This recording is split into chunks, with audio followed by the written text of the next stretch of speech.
हाय champs, केम छो। तो hope आप लोगों ने मोल कॉन्सेप्ट का लेक्चर 2 देख लिया होगा और इन्जॉय भी किया होगा। तो चलिए मोल कॉन्सेप्ट का लेक्चर 3 लेके आ गया हूँ। जिन जिन लोगों ने मोल कॉन्सेप्ट का लेक्चर 2 लास्ट तक देखा था उनको एक क्वेश्चन दिया था मैंने लास्ट में कि ये रहा आपका वो क्वेश्चन है कि in a hydrated chloride of magnesium the percentage of water is 53.2%, calculate its formula. तो जिन जिन बच्चों ने कर लिया बहुत बहुत बढ़िया, और जिन्होंने नहीं किया कोई बात नहीं, आप लोग अभी ट्राई कीजिए, पॉज करके ट्राई कीजिए, मैं करता हूं। चलो करूं तो ठीक है। Chloride of magnesium, magnesium chloride तो MgCl2 होता है ना। हाइड्रेटेड मतलब आप लोगों को पता है क्या? हाइड्रेटेड मतलब होता है कि डॉट में कुछ H2O लगा है, डॉट में समथिंग H2O। तो डॉट में मान लो यहां पर XH2O है ना। तो सारा फॉर्मूला तो हमें पता ही है। तो इसने फॉर्मूला पूछा क्या है? इसने बस ये x पता लगाने का एक तरह से फॉर्मूला पूछा है। अगर मुझे ये x पता चल जाए तो इसका पूरा फॉर्मूला पता चल जाएगा कि MgCl2 डॉट में 5, 7, 8 जो भी आएगा उतना H2O, फॉर्मूला पता चल गया। तो बेसिकली हमें x निकालना है। इसके लिए कुछ गिवन है, परसेंटेज कॉम्पोजिशन, बस। तो परसेंटेज कॉम्पोजिशन का फॉर्मूला लगाओ। तो परसेंटेज कॉम्पोजिशन का फॉर्मूला क्या था? तो जिन जिन बच्चों को परसेंटेज कॉम्पोजिशन नहीं पता, पिछला वीडियो जरूर देखें, आप लोगों को समझ में आएगा। तो परसेंटेज कॉम्पोजिशन का फॉर्मूला था कि जिस एलिमेंट या मॉलिक्यूल की बात की जा रही है, यहां पर किसकी बात की जा रही है? पानी की। तो पानी का मास इस कंपाउंड में पानी का मास कितना होगा? एक पानी का 18 होता है, इस कंपाउंड में x पानी है तो 18x होगा, अपॉन में total mass of the compound. तो MgCl2 का कितना होता है? Mg का होता है 24, Cl2 का होता है 71, और XH2O भी है तो 18 इंटू x है ना। तो कंपाउंड का मास कितना आ गया? ये ऐड करोगे तो 95 प्लस 18x आएगा, ठीक है, और इंटू 100। मास जिसकी बात की जा रही है उसका अपॉन में टोटल कंपाउंड का मास इंटू 100, ये हमारा परसेंटेज कॉम्पोजिशन का फॉर्मूला है, ठीक है। तो यहां आप लोग x निकाल लेंगे, बिल्कुल निकाल लेंगे। आप लोग x कैलकुलेट कीजिएगा, x आपकी वैल्यू 6 के आसपास आ जाएगी, ठीक है। तो यहां से फॉर्मूला क्या बन गया हमारा?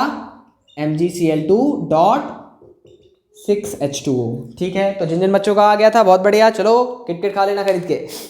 हाँ, तो अब हम आगे के टॉपिक्स करेंगे। तो नेक्स्ट टॉपिक है अपना लॉ ऑफ केमिकल कॉम्बिनेशन। मतलब अगर कोई कॉम्बिनेशन केमिकल रिएक्शंस हो रही होती है तो उसके कुछ कुछ लॉज होते हैं जो वो फॉलो करते हैं, ठीक है। तो वो 6 लॉज हम पढ़ने जा रहे हैं। तो आप लोग पॉज करके कीजिए और मैं लिख देता हूं तब तक।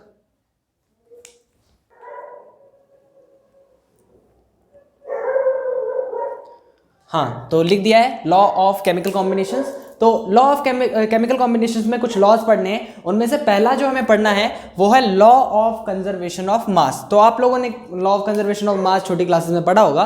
क्या होता है कि कोई भी रिएक्शन के दौरान मास can neither be created nor be destroyed. मतलब जितना रिएक्टेंट का मास होगा उतना ही प्रोडक्ट का मास होगा, मास में कोई कमी नहीं आएगी। यही लिखा है कि mass remains conserve during a chemical reaction. Total mass of reactant और टोटल मास ऑफ प्रोडक्ट बराबर होगा, सीधी सी बात है, इसमें कोई दिक्कत है। बट इसमें एक ये है कि न्यूक्लियर रिएक्शन अगर कोई हो रहा होगा तो न्यूक्लियर रिएक्शन में law of conservation of mass valid नहीं होगा। क्यों? क्योंकि न्यूक्लियर रिएक्शन में हम लोग जानते हैं ना, मास और एनर्जी इंटरकन्वर्टेबल है, तो मास एनर्जी में कन्वर्ट हो रहा होता है ऐसे रिएक्शंस में, इसीलिए वहां पर मास कंजर्व नहीं रहता है, ठीक है। तो इस चैप्टर में वैसे भी न्यूक्लियर रिएक्शन के बारे में नहीं पढ़ना है, तो हम law of conservation of mass her reaction के लिए लगाएंगे। चलिए आगे बढ़ते हैं। नेक्स्ट है लॉ ऑफ डेफिनेट प्रोपोर्शन। ये भी आप लोगों ने पढ़ा होगा छोटी क्लासेस में। लॉ ऑफ डेफिनेट प्रोपोर्शन क्या होता है? लॉ ऑफ डेफिनेट प्रोपोर्शन होता है कि कोई भी अगर एक मॉलिक्यूल है तो उसमें अलग अलग एलिमेंट्स के जो मास होते हैं उनका रेशियो जो होता है वो सिंपल होल नंबर रेशियो होता है, और वो रेशियो कांस्टेंट रहता है इररिस्पेक्टिव ऑफ द सोर्स। मतलब कोई सा भी सोर्स ले लो, सब जगह बराबर ही होगा आप लोगों का रेशियो। तो according to this law elements combined in the simple ratio of their masses to form compound and the ratio remains constant irrespective of the source of preparation। बोलो कोई दिक्कत नहीं ना। नेक्स्ट है law of multiple proportion. Law of multiple proportion को थोड़ा सा समझते हैं। तो पहले आप पॉज करके लिख लीजिए, ऊपर वाला मिटा देता हूं। ओके, लिख लिया, बहुत बढ़िया। चलो ठीक है, समझते हैं।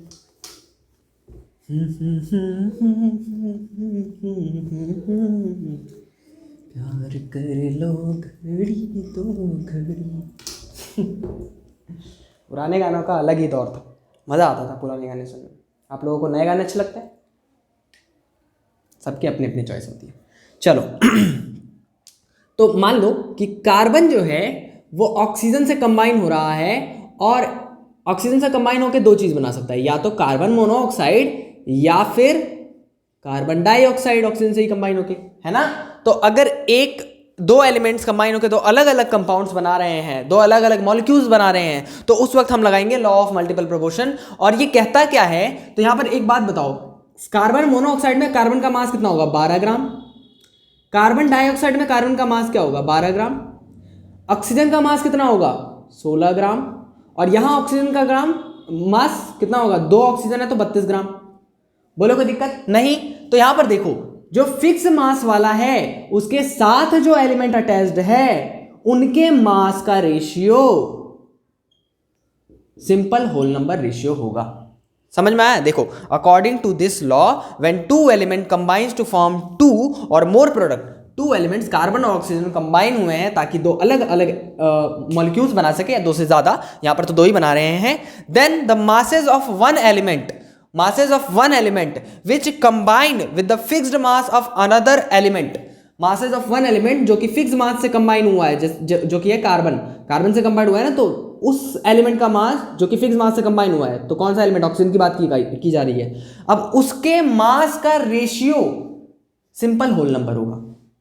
सीधी बात ये कि अगर दो एलिमेंट्स कंबाइन होकर दो अलग अलग मॉलिक्यूल दे रहे हैं, समझ में आ रहा है मैं क्या बोल रहा हूं, कि अगर दो एलिमेंट कंबाइन होकर दो अलग अलग मॉलिक्यूल या दो से ज्यादा अलग अलग मॉलिक्यूल्स दे रहे हैं, तो जो अलग अलग मासेस वाले एलिमेंट्स होंगे, अलग अलग, यहां देखो 12 ग्राम तो सेम हो गया, अलग अलग कौन सा है, 16 और 32, इसका रेशियो जो होगा वो सिंपल होल नंबर होगा।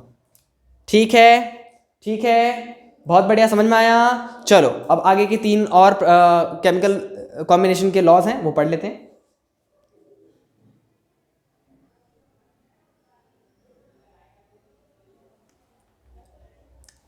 हाँ जी, तो नेक्स्ट है चौथा law, law of reciprocal proportion. इसको ठीक से समझिएगा क्योंकि इसमें बहुत सारे बच्चों को कंफ्यूजन हो जाती है, तो मुझे पता है आप लोग समझ लेंगे। देखो, लॉ ऑफ रेसिप्रोकल प्रोपोर्शन को समझते हैं। मान लो हमारे पास कार्बन है, हाइड्रोजन है और ऑक्सीजन है। कार्बन और हाइड्रोजन मिलके CH4 बना रहे हैं, ठीक है। ऐसे कार्बन और ऑक्सीजन मिलके CO2 बना रहे हैं, ठीक है। और हाइड्रोजन और ऑक्सीजन जब खुद कंबाइन होते हैं तो मिलके H2O बना रहे हैं।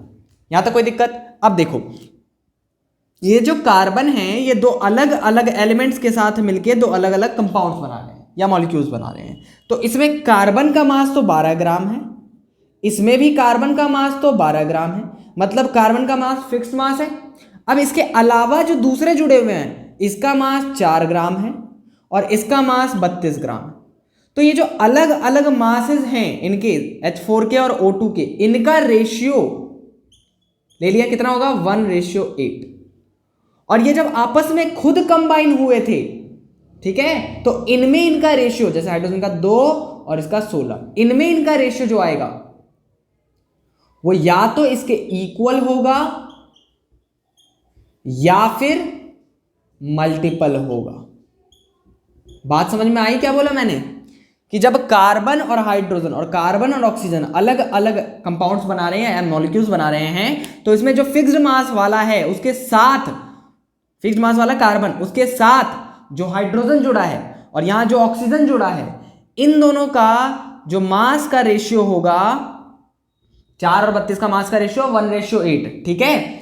ये बराबर होगा जब ये आपस में कंबाइन करेंगे और तब जो मास का रेशियो होगा उसके, ठीक है, बराबर या मल्टीपल भी हो सकता है। मल्टीपल का भी एक एग्जांपल देखेंगे।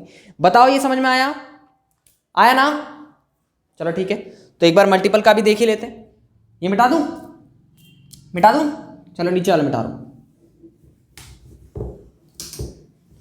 ठीक है। तो मल्टीपल का देखते हैं। मान लो कार्बन है, सल्फर है और ऑक्सीजन है।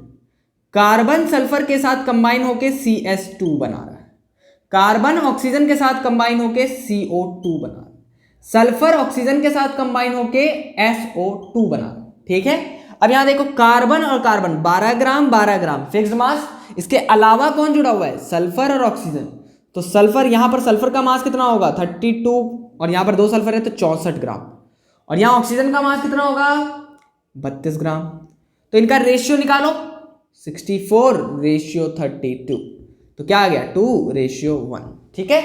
उसके बाद जब ये आपस में कंबाइन हुए तब इनके मास का रेशियो क्या होगा, तो सल्फर का 32 रेशियो, ऑक्सीजन 2 ऑक्सीजन तो 32, तो क्या आया 1:1।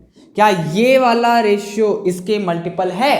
हाँ है। क्या ये नहीं देख सकता आपको कि जो 2/1 होता है, 2/1 2:1 मतलब 2/1 हो गया ना, ये 2 टाइम्स है मेरे 1/1 के, इस रेशियो के डबल है, मल्टीपल है ना, सिंपल मल्टीपल।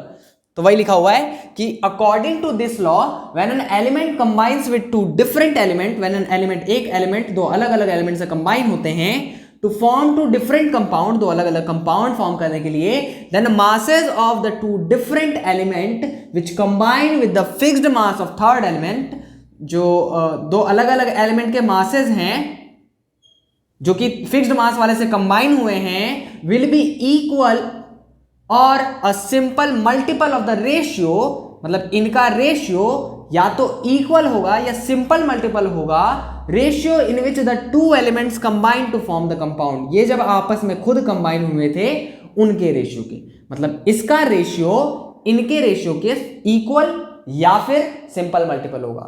बोलो कोई दिक्कत नहीं तो मिटा दूं, चलो ठीक है।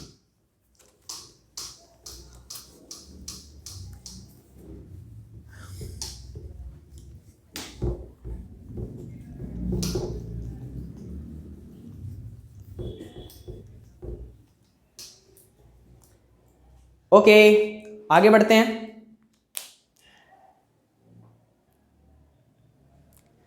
चलिए तो आपके लिए हमारे पास एक क्वेश्चन है तो उसको सॉल्व कीजिए। क्वेश्चन क्या है कि in which of the following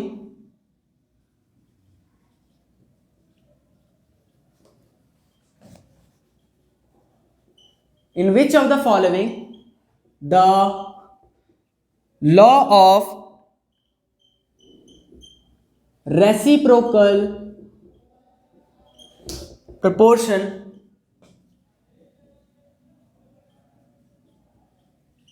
is valid। पहला क्वेश्चन है, मतलब पहला ऑप्शन है H2O NO2 NH3, B option है N2O N2O3 and NH3, C option है SO2 CS2 and SO3, D option है NaCl NaBr and NaI। Okay तो चलिए इसको करिए, हो रहा है? हाँ तो क्या ऑप्शन आया? आप लोग टाइम स्टैम्प करके मुझे ऑप्शन बता सकते हैं कौन सा ऑप्शन आया आप लोगों का। तो देखो ए तो बिल्कुल, देखो इसमें हो क्या रहा है कि एक फिक्स एलिमेंट है नाइट्रोजन, जो दो अलग अलग ऑक्सीजन और हाइड्रोजन से कंबाइन हो रहे हैं, और फिर हाइड्रोजन और ऑक्सीजन खुद भी आपस में कंबाइन हो रहे हैं। हाँ तो यहां वैलिड है, तो ये ऑप्शन सही हो गया। क्या इसमें ऐसा है? देखो इसमें नाइट्रोजन और ऑक्सीजन और यहाँ नाइट्रोजन और हाइड्रोजन कंबाइन हो रहे हैं to form two different compounds, तो जो ऑक्सीजन और हाइड्रोजन है यहाँ पर ऑक्सीजन और हाइड्रोजन का कंपाउंड होना चाहिए था, ना कि नाइट्रोजन का ही, तो ये गलत हो गया, इसमें तो वैलिड नहीं है। इसमें वैलिड होगा क्या? देखो और जगह सल्फर आ गया, यहाँ भी वैलिड नहीं होगा, मतलब दो सेम वाले होने चाहिए जिसमें दो, मतलब एक कॉमन हो, जैसे यहाँ पर नाइट्रोजन है, और फिर उस कॉमन वाले को छोड़ के बाकी जो दो बच जाए उसका एक कंपाउंड होना चाहिए। तो यहाँ पर देखो इस वाले में भी देखो Na हर जगह आ गया, गलत हो गया, इसमें भी वैलिड नहीं होगा, इसमें भी वैलिड नहीं होगा। बोलो कोई दिक्कत, बोलो कोई दिक्कत। हाँ जी, तो बाकी के दो लॉज रह रहे हैं, गेल-लेज़ेक्स लॉ और एवोगैड्रो लॉ।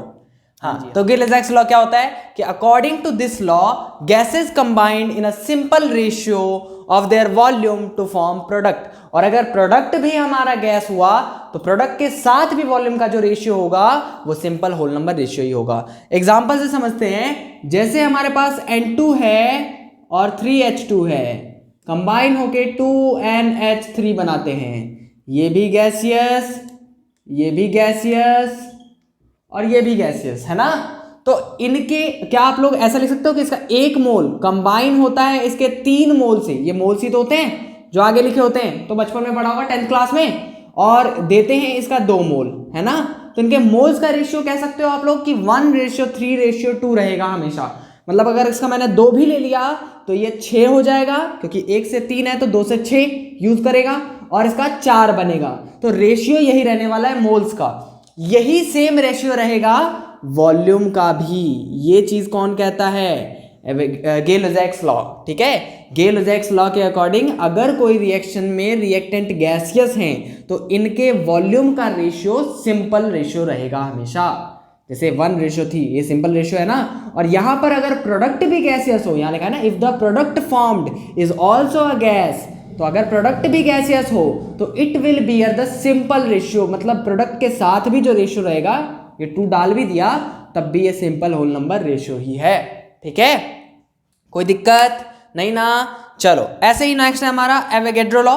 तो ये क्या होता है कि देखो, अगर मैं आप लोगों को क्वेश्चन दूं कि मेरे पास मान लो ऑक्सीजन है, ठीक है, और हाइड्रोजन है, और दोनों को मैंने एसटीपी पे रखा है, ठीक है, और इसका वॉल्यूम मैंने ले रखा है, लेट से कितना लोगे, चलो 44.4 नहीं 44.8 लीटर, और इसका वॉल्यूम लिया है मैंने 44.8 लीटर।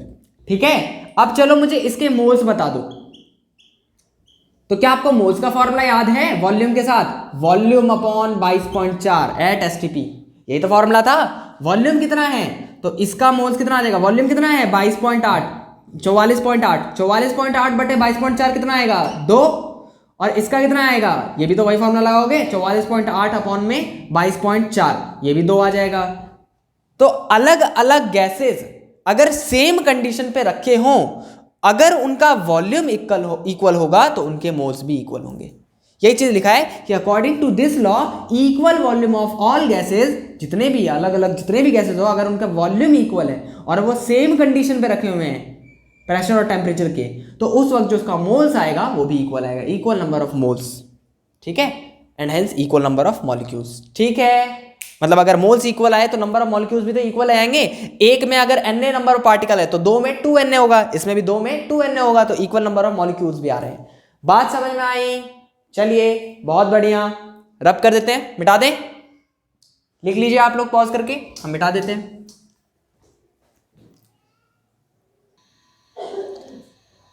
चलो तो अब आते हैं नेक्स्ट टॉपिक पे अपने।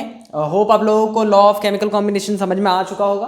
बिल्कुल, आगे बढ़ते हैं। तो नेक्स्ट टॉपिक है अपना एम्पेरिकल एंड मॉलिक्यूलर फार्मूला। तो बेसिकली मॉलिक्यूलर फार्मूला क्या होता है? अब जैसे H2O मैंने लिख दिया, उससे आप क्या समझते हैं? उससे आप ये समझते हैं कि मॉलिक्यूलर फार्मूला बेसिकली आपको ये बता देता है कि अगर मेरे पास एक मॉलिक्यूल है तो उस मॉलिक्यूल में जो अलग अलग एटम्स हैं वो कितने कितने प्रेजेंट हैं। यही लिखा है कि the simplest formula of a compound which gives the actual number of atoms present in a molecules, जो हमें बताते हैं कि उस मॉलिक्यूल में कितने एक्चुअल नंबर ऑफ एटम है। मतलब H2O, पानी अगर मैं बोलूंगा H2O बोलूंगा अगर उसका फॉर्मूला, तो इससे समझ के आता है कि एक पानी में 2 हाइड्रोजन और 1 ऑक्सीजन होता है। ठीक है, तो ये एक्चुअल पता चला, ये असली था। बट एम्पेरिकल फॉर्मूला क्या होता है? तो the simplest formula of a compound which gives the simplest ratio of number of atoms present in a molecule. मतलब वो क्या बताते हैं हमें? वो बताते हैं कि जैसे फॉर एग्जांपल ले लो ये C6H6, ठीक है, अब ये हमारा बेंजीन है, पता ही होगा।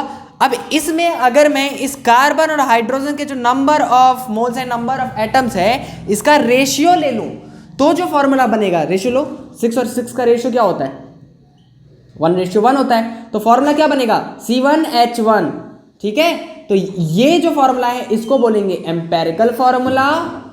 ठीक है, और ये जो फॉर्मूला है इसको बोलेंगे मॉलिक्यूलर फॉर्मूला। होप आप लोगों को समझ में आया होगा, है ना। मॉलिक्यूलर, अगर मैं मॉलिक्यूलर फॉर्मूला देखूं तो मैं कह सकता हूं कि बेंजीन में, एक बेंजीन में 6 कार्बन और 6 हाइड्रोजन है। बट एम्पेरिकल फॉर्मूला देख के आप नहीं बता सकते ये किसका मतलब एग्जैक्ट किसका फॉर्मूला है ना। मतलब ये एग्जैक्टली अगर मैं बोलूं ये बेंजीन का है तो क्या आप लोग ये बोल दोगे कि बेंजीन में 1 कार्बन होता है? नहीं। तो इसीलिए एम्पेरिकल फॉर्मूला देख के हम किसी का ये नहीं बता सकते कि उसमें कितने नंबर ऑफ एटम्स प्रेजेंट होंगे। ठीक है, वो सिर्फ एक रेशियो होता है उनके नंबर ऑफ एटम्स का। ठीक है, यहां तक कोई दिक्कत नहीं। चलो तो अब देखो एम्पेरिकल फॉर्मूला और मॉलिक्यूलर फॉर्मूला में रिलेशन क्या होता है। तो मॉलिक्यूलर फॉर्मूला जो होता है वो एम्पेरिकल फॉर्मूला का n टाइम्स होता है। ये n क्या है? जिससे आपने काटा है, इसको 6 के टेबल से काटा है ना, तो अगर मैं इसको 6 से वापस मल्टीप्लाई कर दूं तो क्या ये वही बन जाएगा? मतलब मॉलिक्यूलर फॉर्मूला को अगर मल्टीप्लाई कर दो n से, जिससे आपने काटा है एक तरह से, अगर वापस उसे मल्टीप्लाई कर दोगे तो वो मॉलिक्यूलर फॉर्मूला बन जाएगा। अब ये n कैसे पता लगाएंगे? ये यहाँ देख के तो पता चल रहा है कि 6 से काटा है तो 6 हो गया हमारा n, लेकिन अगर हमें क्वेश्चन दे रखा हो तो उसमें n कैसे निकालेंगे?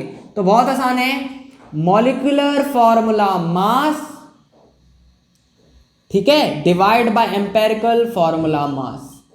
मतलब जैसे इसका मॉलिक्यूलर फॉर्मूला मास क्या होगा, तो जो ये मॉलिक्यूल का फॉर्मूला है ना, इससे जो मास आएगा, 6 कार्बन का मास बताओ 72, एक कार्बन का 12, तो 6 कार्बन का 12 इंटू 6, प्लस में हाइड्रोजन 6 हाइड्रोजन का 6, तो कितना हो गया टोटल 78। और इसका मास बताओ, एक कार्बन का 12 और एक हाइड्रोजन का 1, तो कितना हो गया 13, है ना। तो क्या आप n निकाल सकते हो? तो जो ये मास है ना इसका, वो कितना है 78, जो इसका मास है वो कितना है 13। तो मॉलिक्यूल के फॉर्मूले का मास और उसी मॉलिक्यूल के एम्पेरिकल फॉर्मूले का मास का रेशियो जो होगा, ये देखो कट के कितना आएगा 6 ही आएगा क्या, और मुझे पता है मैंने 6 के टेबल से ही काटा है तो 6 से ही मल्टीप्लाई करना था। तो ये n कैसे पता कर सकते हो? मॉलिक्यूलर फॉर्मूला के mass divide by empirical formula के मास से। समझ में आया क्या? तो अब हम कैलकुलेट मतलब किस तरह से पता लगाएंगे कि किसी कंपाउंड का क्या मॉलिक्यूलर फॉर्मूला है और क्या एम्पेरिकल फॉर्मूला है, ये समझने की कोशिश करते हैं। तब तक आप लोग इसको पॉज करके लिखिए, ठीक है।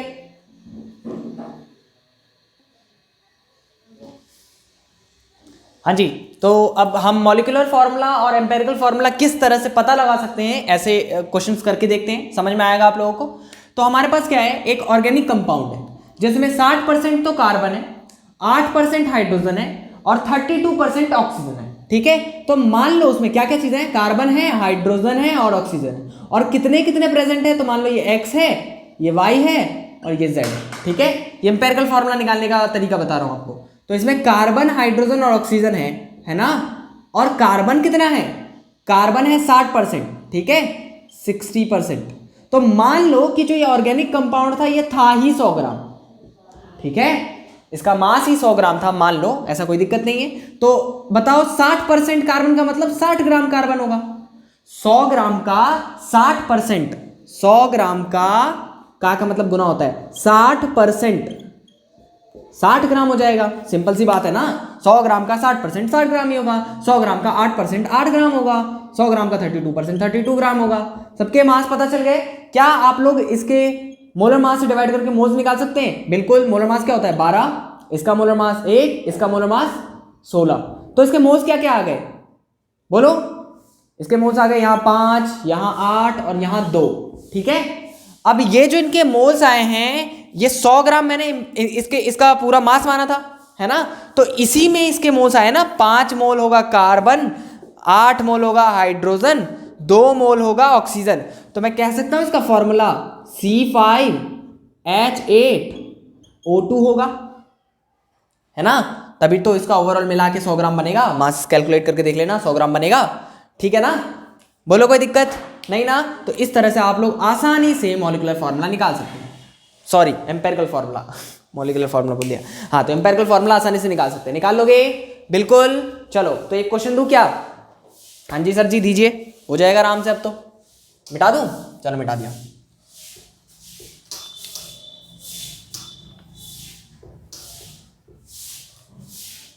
देखो क्वेश्चन क्या है कि 7.3 ग्राम of an organic compound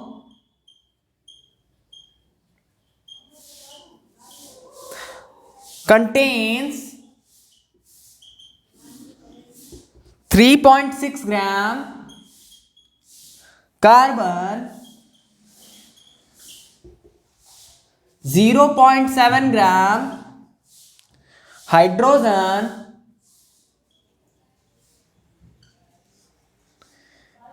1.5 gram nitrogen and rest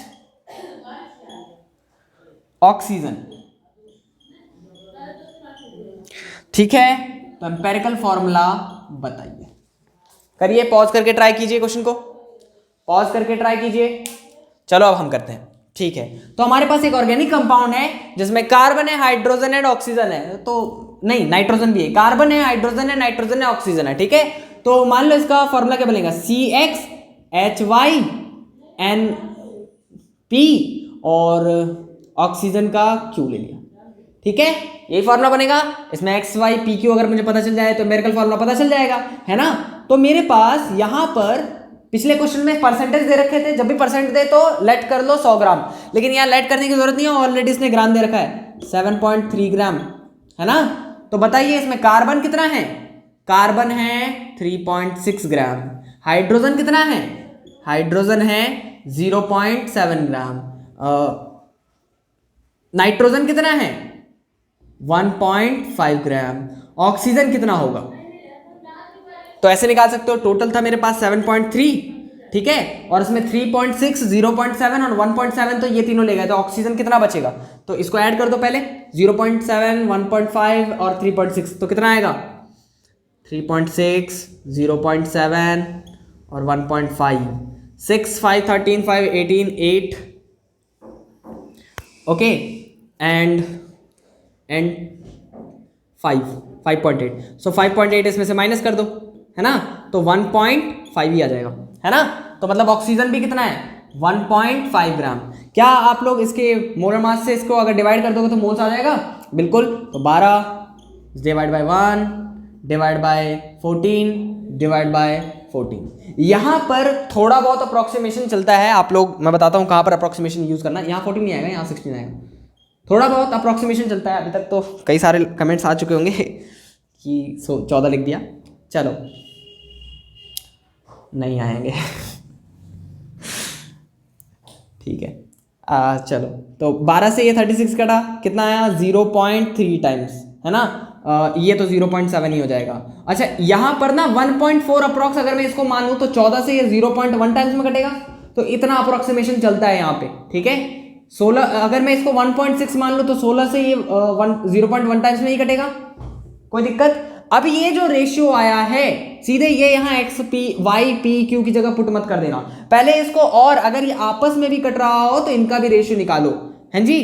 तो पॉइंट हटा नीचे 10, पॉइंट हटा नीचे 10, पॉइंट हटा नीचे 10, पॉइंट हटा नीचे 10। अब ये नीचे जो 10 है ये कट रहा है, तो इसे भी काटो, तो जो रेशियो बनेगा सिंपल रेशियो, इसको आप लोग फॉर्मूले में पुट कर दो, तो C3H7N1O1, ये हमारा क्या आ गया, बोलो, ये हमारा क्या आ गया, एम्पेरिकल फॉर्मूला। निकाल लोगे एम्पेरिकल फॉर्मूला, निकाल लोगे एम्पेरिकल फॉर्मूला, बहुत बढ़िया। तो 2 मिनट रुकिए।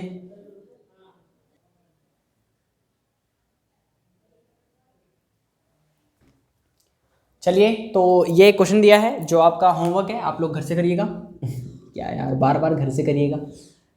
हाँ तो ठीक है, तो ये लोग ये इसका आप लोग कमेंट बॉक्स में आप लोग इसका आंसर बताइएगा कि क्या है आप लोगों का, मैं बताऊंगा कि किसका सही है, ठीक है। तो चलो अब हम नेक्स्ट टॉपिक करते हैं, ठीक है, ये रब कर दे रहा हूं। हाँ तो ठीक है, नेक्स्ट टॉपिक है कि calculation of empirical formula through combustion condition.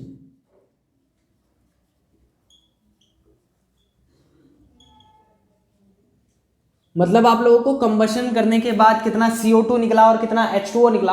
Organic compound का कंबशन के बाद CO2 और H2O ही निकलता है ना, तो आपको क्वेश्चन में दे देगा कि इतना CO2 निकला कंबशन के बाद और इतना H2O निकला, तो आप लोग बताइए कि फॉर्मूला क्या होगा, उसका एम्पेरिकल फॉर्मूला क्या होगा। तो कैसे निकालें, तो चलो सबसे पहले तो मैंने कोई भी रैंडम सा ऑर्गेनिक कंपाउंड लिख दिया, मान लो CXHYOZ,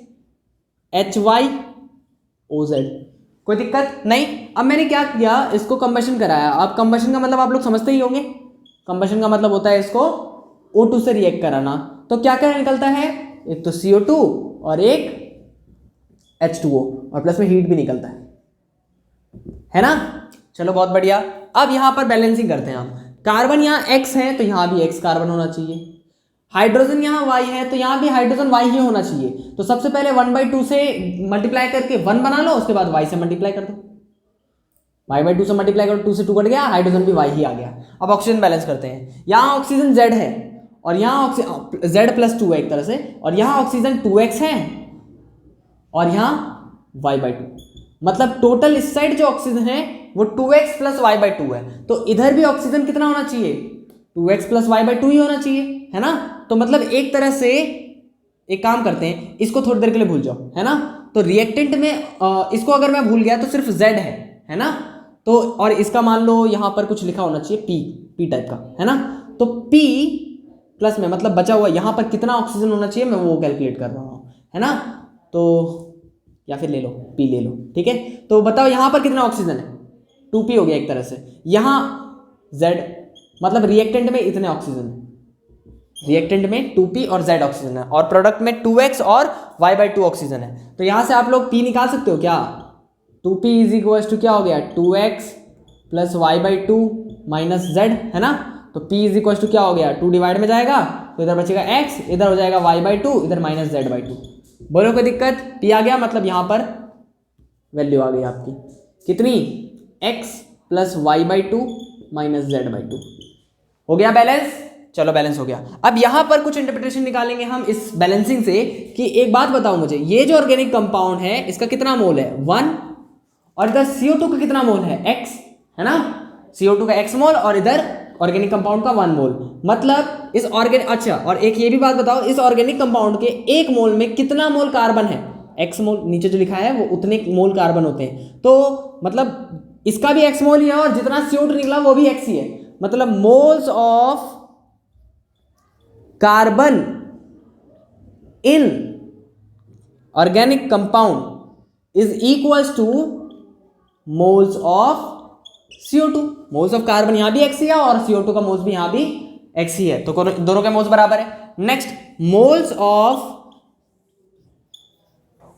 hydrogen in organic compound is equals to, बताओ किसके बराबर है, H2O के मोल्स के डबल के,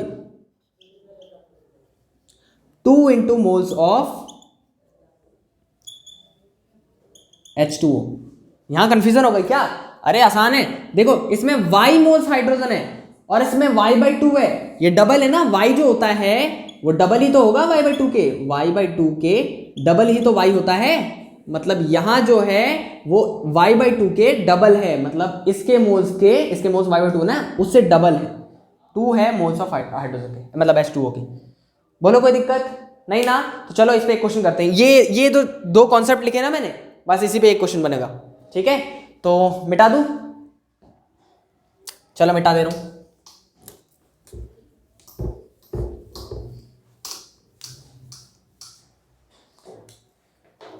ठीक है, तो क्वेश्चन क्या है आपका, क्वेश्चन है कि 3 ग्राम, 1 मिनट, इंक खत्म, पैसा हजम, चलो मैं ब्लू वाले से लिख दूंगा। हाँ, क्या है, 3 gram of an organic compound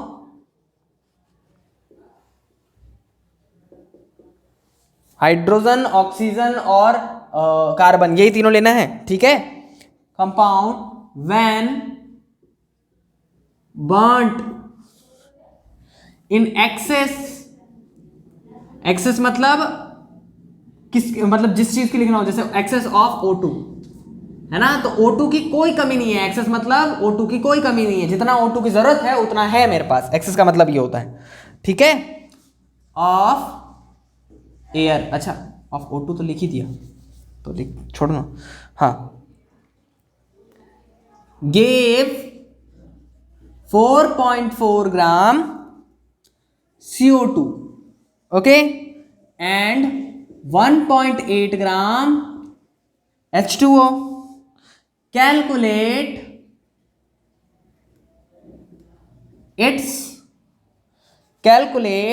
its formula, empirical formula. Pause कीजिए और ट्राई कीजिए। हो गया क्या, होप आप लोगों ने किया होगा। चलो देखो, तो सबसे पहली बात CO2 के मोल्स निकाल लो, कितना होगा बताओ, तो इसका गिवन वेट अपॉन इसका मोलर मास होता है 44, तो कितना आ गया 0.1। ऐसे ही H2O के निकाल लो, 1.8 डिवाइड बाई 18, ये कितना हो गया 0.1, है ना। मोल्स आ गए दोनों के, ठीक है। अच्छा एक और बात, अगर इसके मोल्स आ गए, इसके मोल्स आ गए, तो अभी मैंने जस्ट बताया था कि जो हमारा ऑर्गेनिक कंपाउंड होगा उसमें जो कार्बन होगा वो उतना ही होगा जितना मोल्स ऑफ CO2 होगा, है ना। यही लिखाया था पीछे, देखना। तो यहां पर मोल्स ऑफ कार्बन क्या हो गया ऑर्गेनिक कंपाउंड में 0.1 आया, है ना। ऐसे ही मोल्स ऑफ हाइड्रोजन कैसे निकाल सकते हो, वो 2 टाइम्स था किसके, मोल्स ऑफ H2O के। बोलो कोई दिक्कत नहीं ना, नहीं ना। अच्छा मोल्स ऑफ कार्बन आ गया तो क्या इसका मास भी निकाल सकते हो, मोल्स आ गया तो मास निकाल सकते हो, मोलर मास से मल्टीप्लाई कर दो, moles is equal to weight by molar mass.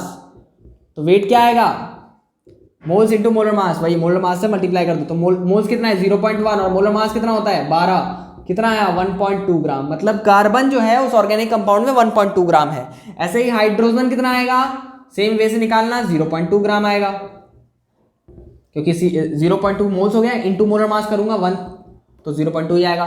तो दोनों का वेट पता चल गया। अब टोटल वेट 1.4 ग्राम तो कार्बन है और ऑक्सीजन है, तो बताओ हाइड्रोजन कितना होगा, बोलो, अरे बोलो भाई।